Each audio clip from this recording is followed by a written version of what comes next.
Sikok pelaku pengerusakan besi Tower Sute, punya PLN di Muaro ini, yang buron tertangkap di Pangkal Pinang, Bangka.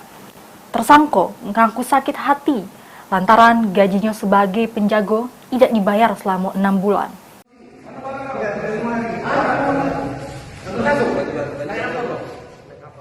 Sesudem dua kawannya terlebih dukin tertangkap karena melakukan pengerusakan besi Tower Sute, punya PLN di Muaro ini pada beberapa hari kemarin. Nandes yang sempat buron diringkus unit 4 subdit 3 Jatan Ras Polda Sumsel di tempatnya bersingit di Pangkal Pinang, Bangka. Di hadapan polisi, tersangka ngakui perbuatannya karena sakit hati upahnya sebagai penjago tower tidak dibayar selama 6 bulan oleh vendor PLN yang nukas ke tersangka. Bersama kedua kawannya, tersangka motong besi tower kemudian dibuang. Jeru kesepakatan dengan vendor, tersangka diupah Rp500.000 jeru sebulan. Motong apa? Motong besi sutet. Wangi sutet. Nah, terus yang besi itu kemana lagi? Sudah kau ambil? Kau jual apa? Aku buang doang.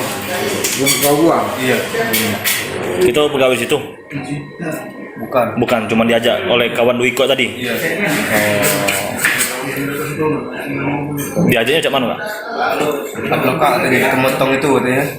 Terus? Nah, itu gaji kita dapat lagi. Tersangka Ma ini nyusul kedua kawannya yang ditahan Mapolda Sumsel. Mulyadi, PAL TV.